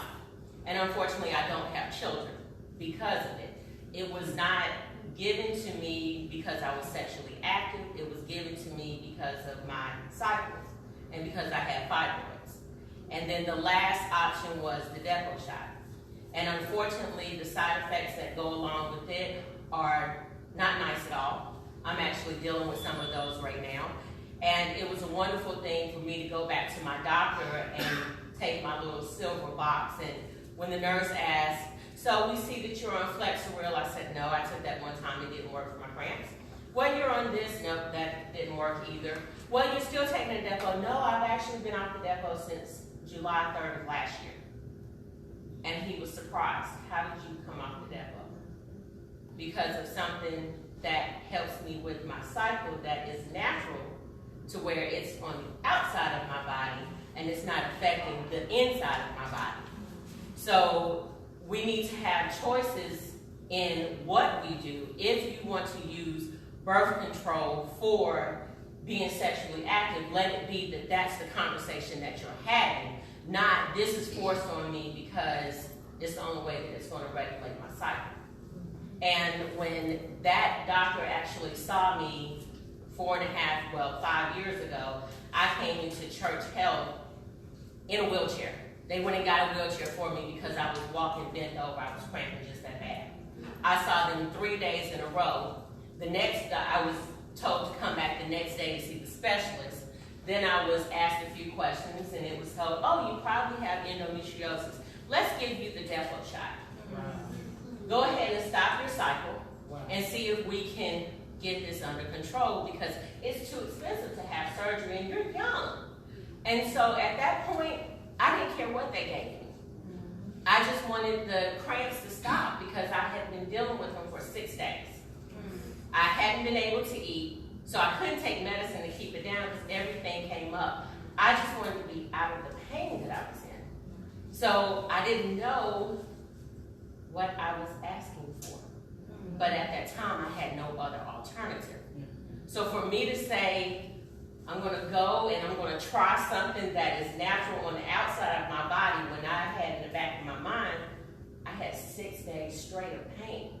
When my mom said, go to the hospital because I don't know what to do for you. And to now come back to my doctor and say, no, I have a different option. That was overseas for 20 years. Come on now. But it was not allowed to be in the U.S. because of the red tape to be put on the shelves. But we had 4 men of color to create a company to bring it to individuals. So that's why I'm here, because we need to talk about this. It doesn't need to be an option where you have an 11-year-old child being put on a DEPO shot. And then when she becomes an adult, she can't have children. That's right. And when I asked the doctor, well, how long can I be on this? What was said to me was, if it's not broken, don't fix it. At that time, I had a choice. But now I have a choice. So I am so thankful for this conversation because, you know, that young lady that I found out about, that's 11, and that's going to school, and every single time that her cycle comes on, it messes up her clothes at school. I was willing to give the product to her grandmother for free, just to let her try it, and she would never reach back out to it. So unfortunately, that's one person that chose in her ignorance not to help her daughter, not to help her granddaughters. But that's okay, because I realized we still talk about it. You know, because there are people that want something that's going to help with the pH. You know, it's a simple thing, and people say, well, it can't work. Well, if it was working overseas for 20 years, and they're not having the problems that we're having, obviously, it's working. So please continue having these conversations, and like you said, get teens involved, because I didn't know. It was just a script. And it wasn't until my mom had to go and get my prescription, and she was like, I'm not going to get you Yasmin. You know, that's not an option. And that was after I was laid off from my job, and I went back and I paid cash about $600 out of pocket for me to see somebody else in the office that was not my doctor. And she just asked me some questions. I had a some histogram. So I'm paying all of this for cash, and then I walk out with Yasmin and a couple of sample packs. But it wasn't what the sample packs were. It was something different. Wow. So it's something. This is a great start, but we need to see this grow, because the more we talk about it, the more it's not just hush hush.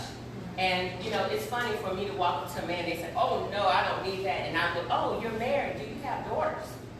Yes, we need to talk about this, because you can help them. So, thank you so much.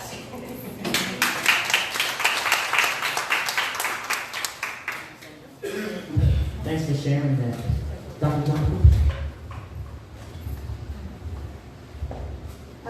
I don't have any comment about using or even being in the conversation.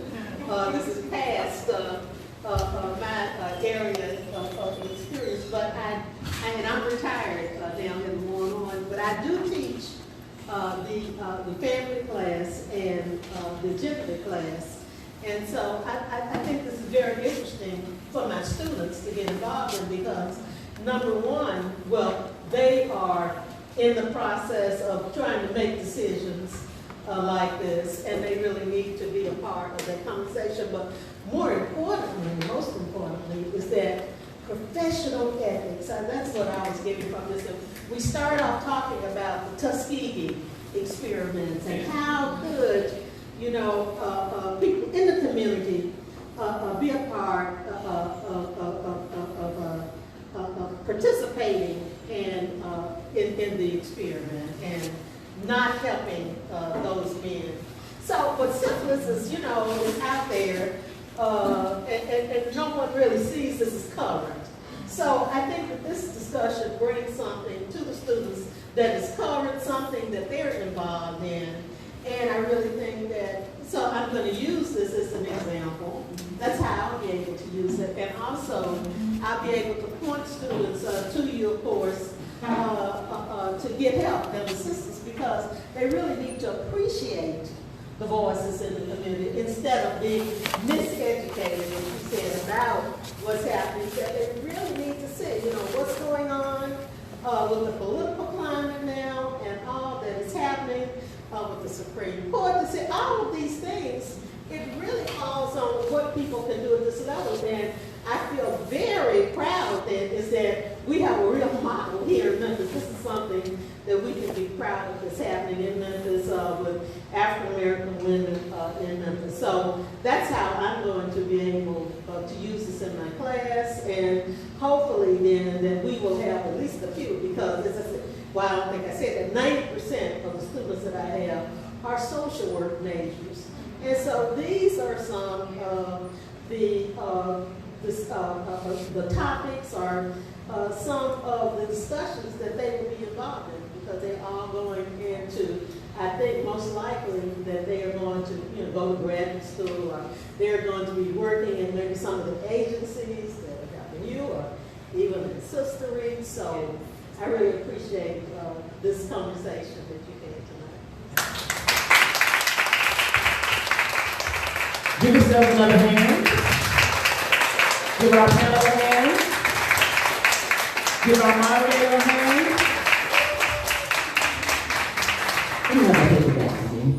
So, and I'm not quite sure of the time. Somebody give me a time check. Okay. So I just kind of want to ask a question, because a few of the probing questions that we had for this last part of our discussion today was, some of you have addressed it actually, some of those questions with our, we'll get the probes. That little staple pack, yeah. Yeah. Okay, so these are a couple that you can participate pretty much. So by a show of hands, how many of you were already knowledgeable about all the types of birth control available on the market before you attended the event today? Okay. That's about 4 or 5 hands. Okay.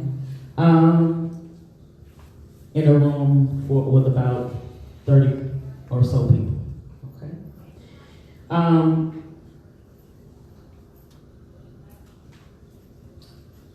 Have any of you ever felt like you were being coerced or manipulated by a medical provider to use a particular method of birth control? That's almost the entire room.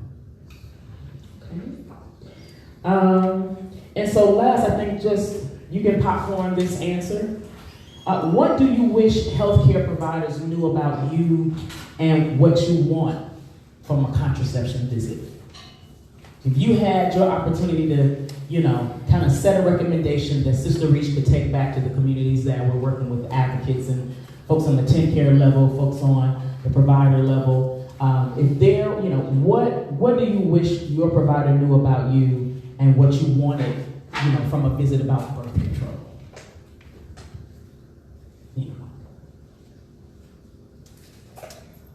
Yes? The reason that I'm using it, I think that is a key point.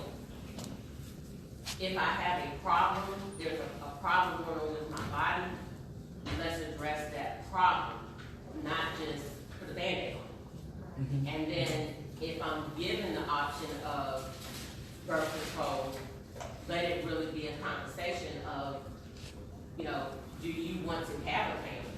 Mm-hmm. And if so, then maybe this is a safer option versus another. Absolutely. Someone else? Yes, ma'am. First of all, I want that provider to see me as a human being, a living, breathing human being, and respect me and let me explain some things to them. All providers in healthcare do not see everyone as a human being. So that would be the first thing, because if you see me as a human being, then you build a relationship with me and you care about what I want and not what you want or not what the drug company is pushing. Mm-hmm. So what you want from you, what is it that you want to be humanized? Someone else? Yes, ma'am. More follow-up done on the front end versus ways that I have an issue with you supply me with. Then I come in, do a follow, okay, 10 days, 5 days, okay, how's it working, what's going on with you? I guess more customer service, if you will. Right, okay, we're gonna try this, or let's evaluate what's going on. Okay, that's not working, let's try some, instead of making me pay, to have it removed, then okay, but you don't give me an option either. Mm-hmm. Absolutely. Someone else? Yes, in the back. Full information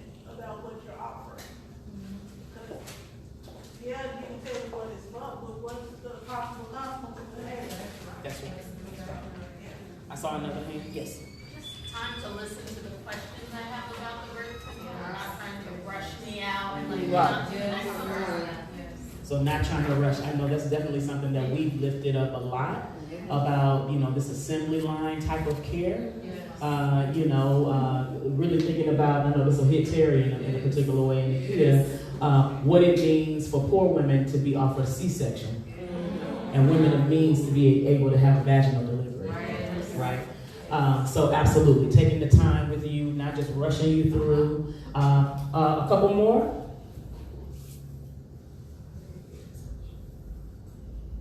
I think that what I would like to see, is definitely more of what you said, Cheryl. Now, my general health provider, I suffer with really bad insomnia, and we did that.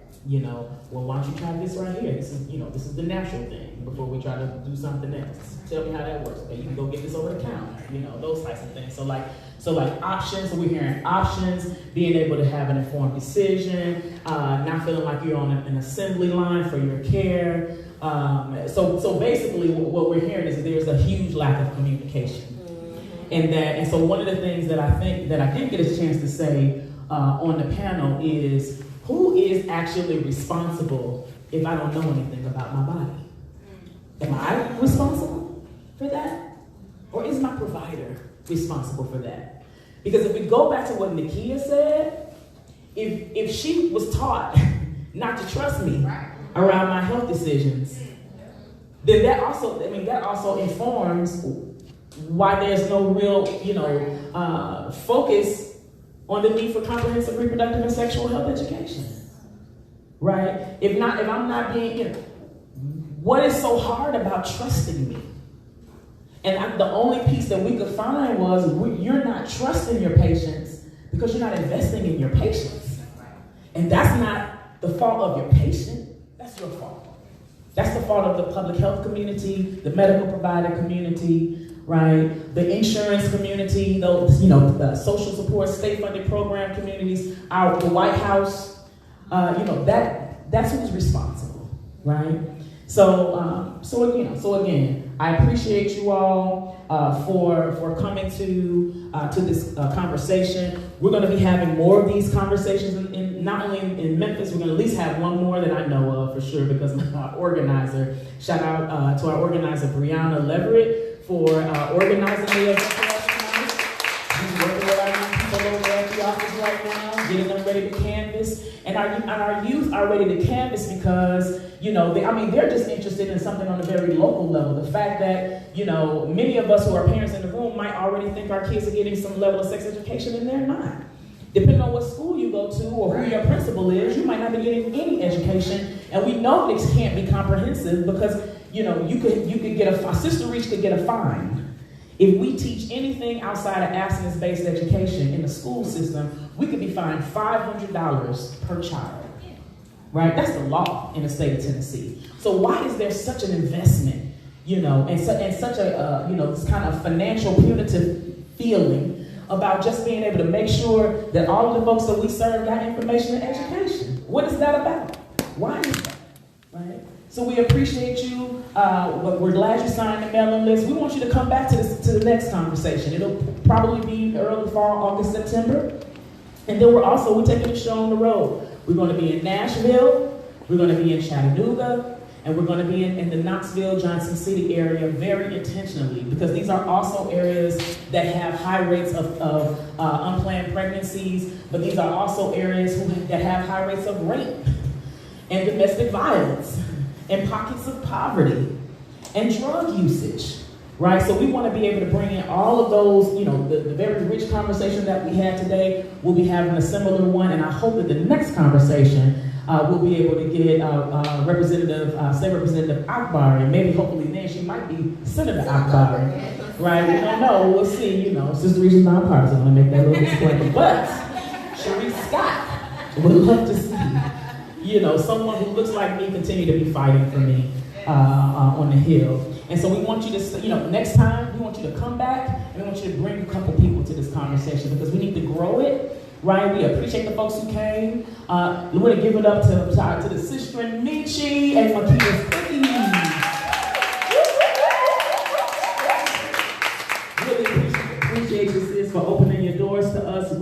ready to put a check on the table. She was like, it's trying to educate the community. This is what we're about. And I want to shout out your mom, because back in 2015, when anti-abortion billboards were erected in Memphis, Tennessee, shaming black women, shaming our families, and trying to pit, men, our men against us, it was your mom.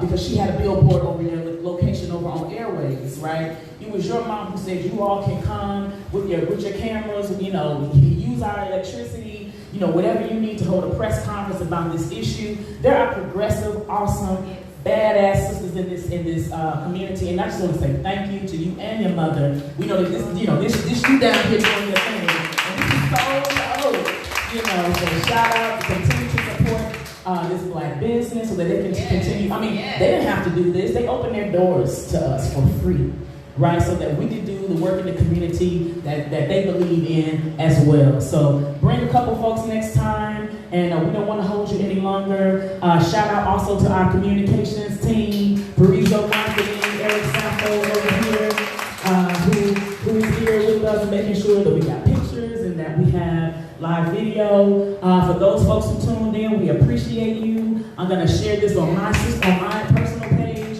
And I'm sharing. If you follow me on Facebook, I'm Sharice Scott on Facebook. Yes, I'm gonna let you in because I want you to push it. I want you to push it. Well, so share this video as much as you can. Get it out there as much as you can. Shout out to our reproductive justice and faith trainer, Reverend Cherie, back here, who got up and said some really awesome words around what's going on at OKC. Reverend Cherie Dickinson. And our board chair here, Jasmine Burnett, is here with us today. Shout out to you. And so we're excited. Our partners, our friends, we need y'all. We need you to continue this work with us, right? So we'll see you next time, and have a good evening.